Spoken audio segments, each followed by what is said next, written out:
मेरे पास supreme court के judgement की कॉपी है और कल एस सिद्धार्थ ने गलत ब्रीफिंग किया मीडिया को कि 9 शेड्यूल में जिस कानून को डाला जाएगा उसको कोर्ट में चुनौती नहीं दी जा सकती है। ये गलत है, भ्रामक है।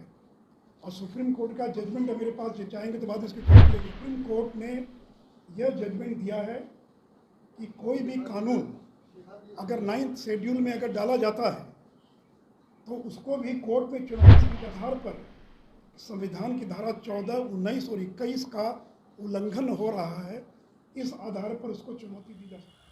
नमस्कार, मैं मनीष और आप देख रहे हैं मीडिया दर्शन। कल बिहार कैबिनेट की बैठक हुई जिसमें आरक्षण के दायरे को बढ़ाए जाने के बाद एस सिद्धार्थ ने प्रेस कॉन्फ्रेंस किया और कहा कि 9th शेड्यूल में अगर आरक्षण के दायरे को बढ़ाया गया है, उसे अगर डाल दिया जाए तो फिर कोई उसे सुप्रीम कोर्ट में चुनौती नहीं दे सकती।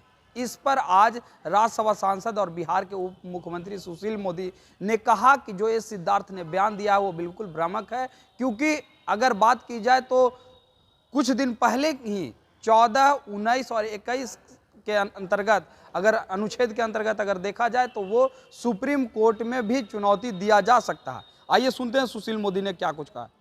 जगह तो उतना ही मिलेगा, 2.5 कॉलम।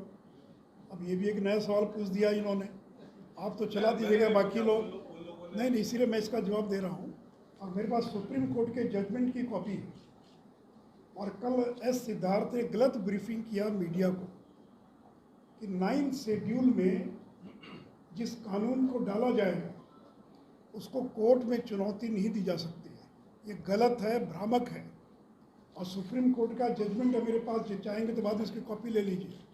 सुप्रीम कोर्ट ने यह जजमेंट दिया है कि कोई भी कानून अगर 9th शेड्यूल में अगर डाला जाता है तो उसको भी कोर्ट में चुनौती दी जा सकती है। इस आधार पर संविधान की धारा 14, 19 और 21 का उल्लंघन हो रहा है, इस आधार पर उसको चुनौती दी जा सकती है। इसलिए पहली बात तो ये स्पष्ट कर दूं मीडिया के लोगों को कि 9th शेड्यूल जो है वो इनविंसिबल नहीं है।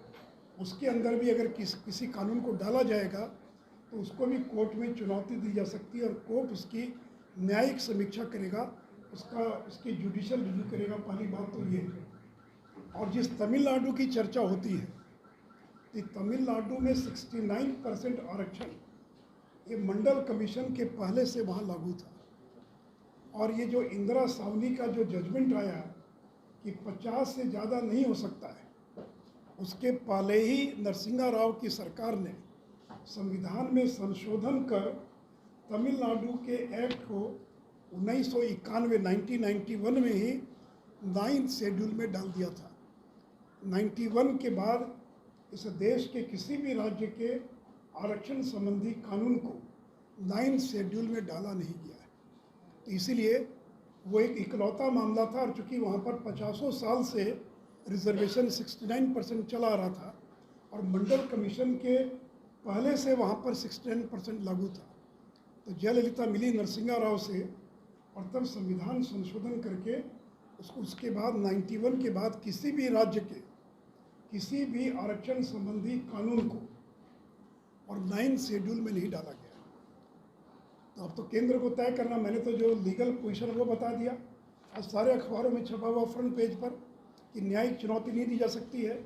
और ये मेरे पास जजमेंट की कॉपी है, जो चाहेंगे ये बाद में इसको बाद में ये ले सकते हैं।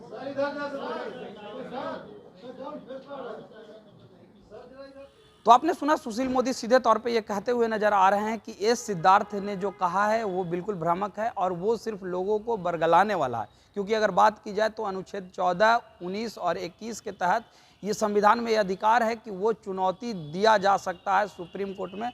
बजाबता उन्होंने एक पेपर के जरिए पुष्टि की है कि 14, 19 और 21 के अनुसार जो है सुप्रीम कोर्ट में भी चुनौती दी जा सकती है, लेकिन एस सिद्धार्थ ने जो कहा है बिल्कुल भ्रामक है। इस तरह के तमाम अपडेट के लिए देखते रहे मीडिया दर्शन। धन्यवाद।